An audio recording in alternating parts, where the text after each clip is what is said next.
Hello dear, welcome to Castle Campus. In this lecture we will study about service level model. जैसा कि हम जानते हैं probabilistic models में हमारा पहला जो मॉडल था वो हो चुका है। ये सेकेंड मॉडल है जिसको कि स्टार्ट कर रहे हैं।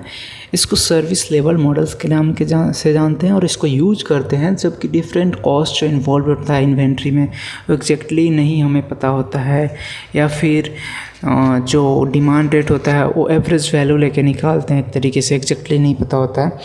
तो इस मॉडल का यूज करते हैं, जैसा कि पॉइंट वाइज इसके बारे में चीज़ें देखते हैं।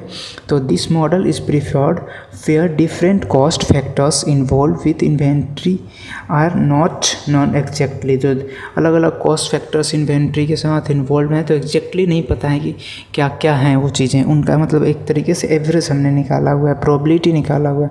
तो जो सेकेंड पॉइंट है यही है, it is based upon probability theory. ये प्रोबेबिलिटी थ्योरी पे बेस्ड है।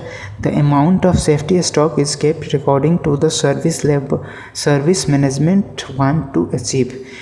इसमें जो सेफ्टी स्टॉक का अमाउंट केप्ट होता है वो एज पर आवर वांट होता है कि मतलब हम एक तरीके से सर्विस लेवल का मैनेजमेंट अचीव करना चाहते हैं। 90%, 94%, 95%, 100% लाइक दैट। कितना मतलब हम सर्विस अपना कितना परफेक्टली देना चाहते हैं। तो जैसे कि सर्विस लेवल यहाँ पे कैसे डिफाइंड है कि number of units supplied without delay और नंबर ऑफ़ यूनिट्स डिमांडेड। मतलब जो नंबर ऑफ़ यूनिट्स सप्लाई हो रहे हैं बिना किसी डिले के और जो नंबर ऑफ़ यूनिट्स डिमांड हो रहा है ड्यूरिंग लीड टाइम। ये चीज़ आप याद रखना। लीड टाइम क्यों? Lead time because problem occurs in lead time only. जैसे कि आपका रीऑर्डर लेवल अचीव होता है तो जैसे फ्रेश ऑर्डर प्लेस होता है वहाँ से लीड टाइम आपका स्टार्ट हो जाता है, और जो आपका प्रॉब्लम स्टार्ट होगा due to increase in demand या फिर due to decrease in demand या फिर due to increase in lead time, तो ये कब होगा? लीड टाइम के दौरान ही होगा। क्योंकि आपकी अगर कंजप्शन रेट शुरू में बढ़ती है तो जल्दी रीऑर्डर लेवल अचीव हो जाएगा, तो वहाँ से आपका लीड टाइम स्टार्ट हो जाएगा, अपने फ्रेश ऑर्डर प्लेस करना होगा। अगर आपका डिमांड रेट डिक्रीज हो रहा है तो लेट से आपका रीऑर्डर लेवल अचीव होगा, तो फिर वहाँ पे आप फाइनली ऑर्डर प्लेस करेंगे। तो जो मेन प्रॉब्लम हमारे पास है लीड टाइम में, जब आप रीऑर्डर लेवल पे पहुंचने के बाद आप फ्रेश ऑर्डर प्लेस कर देते हो। तो वहीं सर्विस लेवल बता रहे number of units supplied without delay और नंबर ऑफ़ यूनिट्स जितना डिमांड है, कितना डिमांड है और कितना उसमें से बिना डिले के हम सप्लाई कर पाए। ठीक है। और सर्विस लेवल को जो है 0 से 1 के बीच में ही होता है। परसेंटेज में देखें तो 0 to 100% के बीच में होता है। ठीक है। तो इसी को ध्यान में रखते हुए जो नेक्स्ट पॉइंट है वो है 95% service level is a standard value and it means that 95% of customers demand on an average is fulfilled. मतलब ऑन एन एवरेज 95% कस्टमर का जो डिमांड है वो फुलफिल हो रहा है अगर आपकी सर्विस लेवल 95% है तो। और ये कंपनी के लिए मतलब स्टैंडर्ड वैल्यू है। अगर कोई कंपनी 95% सर्विस प्रोवाइड कर पा रही है मतलब वो कंपनी बेटर तरीके से वर्क कर रही है, ये माना जाता है, क्योंकि 100% तो कुछ भी करेक्ट नहीं होता। ठीक है। Customer demand during lead time is fulfilled during lead time and only 5% customers order on an average are rejected during lead time. Lead time के दौरान सिर्फ 5% ऐसे कस्टमर्स हैं जिसको हम सॉल्व नहीं कर पा रहे। ठीक है। When the demand during lead time may be approximated by a normal distribution। मतलब जो डिमांड है लीड टाइम के दौरान वो एक्जैक्टली नहीं पता है बट हम अप्रोक्सीमेटली निकाले हुए हैं from normal distribution through certain average, जिसको कि एक्स बार से या फिर म्यू से बोल रहे हैं, मतलब एवरेजेस का यूज करके, and standard deviation sigma and the reorder level is given by. तब जो रीऑर्डर लेवल होगा वो किस फैक्टर से गिवन होगा? तो reorder level is equal to X bar plus Z sigma. ठीक है। ये आप फॉर्मूला एक बार के लिए याद कर लो। रीऑर्डर लेवल का फॉर्मूला क्या होगा? X bar plus Z sigma. अब जेड सिग्मा और एक्स बार क्या है? एक्स बार जैसे आप देख सकते हो कि average demand during lead time है, और जेड ए क्या है? ये है सेफ्टी स्टॉक। इतना हमें सेफ्टी स्टॉक रखना होगा।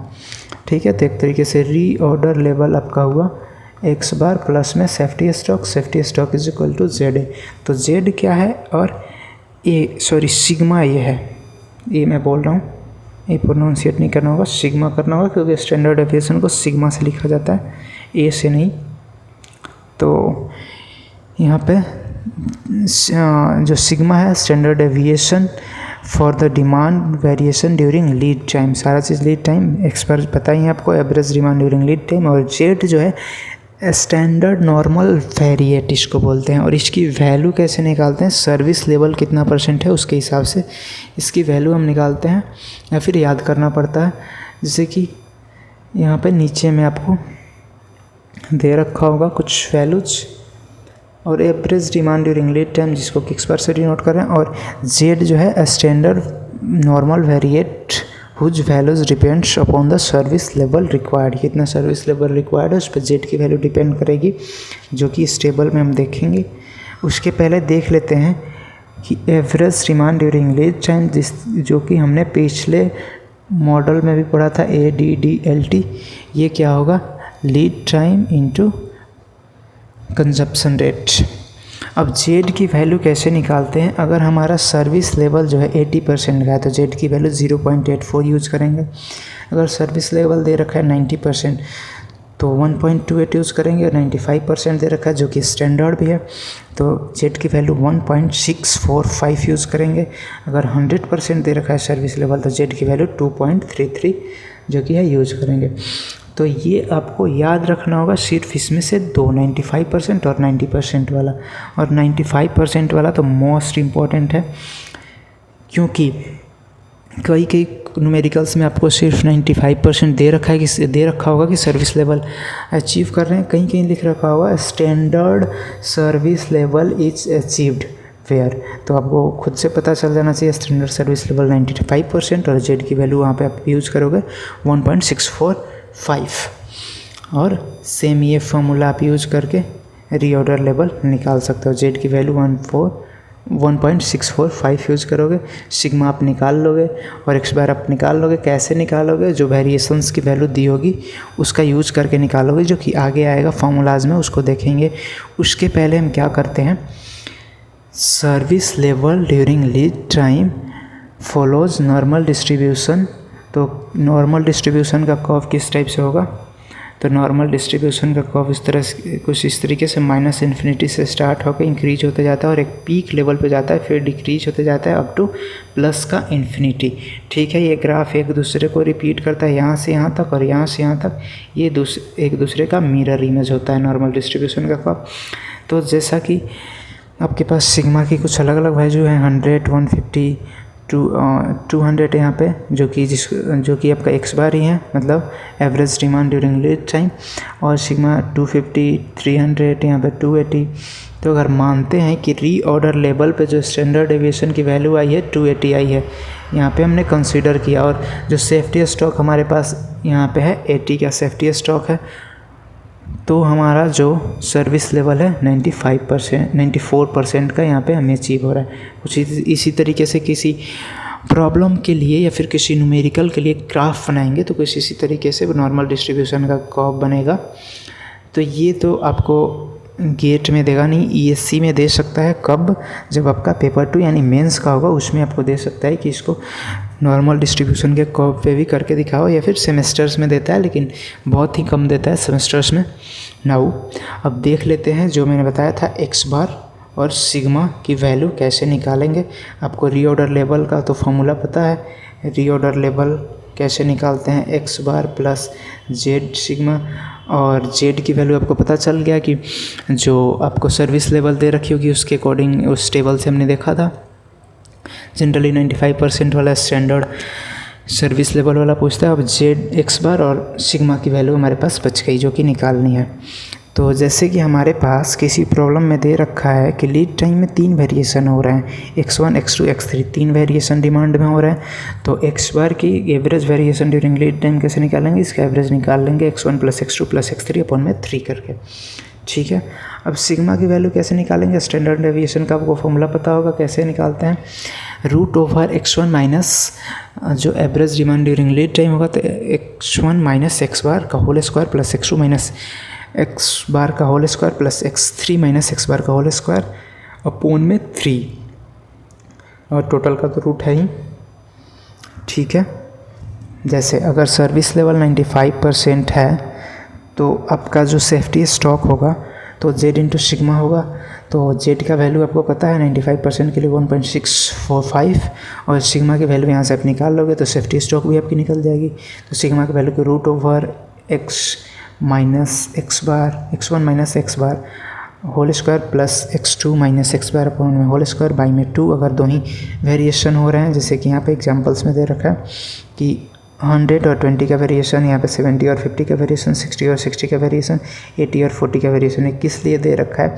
ताकि आप म्यू जो कि एक्स बार को म्यू भी बोल रहे हैं, म्यू से भी डिनोट कर रहे हैं, मतलब average demand during lead time, और सिग्मा की वैल्यू आपको पता चल सके कि एक्स बार की वैल्यू तो सेम ही होगी अगर दोनों का समेशन सेम आएगा। जैसे 100 प्लस 20 एक्स बार निकालना रहेगा तो 100 प्लस 20 120 डिवाइडेड बाई 2 तो 60 आएगा। इस वाले केस में भी 70 प्लस 50 120 डिवाइडेड बाई 2 60 आएगा एक्स बार का या फिर म्यू का जो वैल्यू होगा।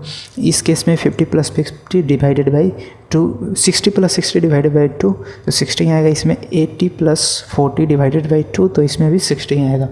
एक्स बार का तो वैल्यू हर जगह सेम आ रहा है लेकिन सिग्मा का वैल्यू हर जगह अल्टर कर रहा है। इस फॉर्मूला का यूज़ करके निकालेंगे तो यहाँ पे जो सिग्मा आएगा 40, यहाँ पे सिग्मा आएगा 20, यहाँ पे सिग्मा आएगा जो 10 और यहाँ पे सिग्मा का वैल्यू 0 आएगा, यानी स्टैंडर्ड डेविएशन अलग अलग आएगा। तो इसका यूज करके अलग अलग केस के लिए हम ये भी निकाल देते हैं, सेफ्टी स्टॉक भी निकाल सकते हैं और फिर उससे रीऑर्डर लेवल भी निकाल सकते हैं x bar plus safety stock, ये फॉर्मूला यूज करके। ओके, तो अब हम एक नोट देख लेते हैं और क्वेश्चंस का एक टाइप देख लेते हैं, मतलब एक कंसेप्ट देख लेते हैं एक और क्वेश्चन का किस टाइप से क्वेश्चंस देते हैं। तो नोट में है lead time is one cycle, one complete cycle होता है जो लीड टाइम होता है, ठीक है। And sigma should be always corresponding to lead time while computing safety stock, ठीक है।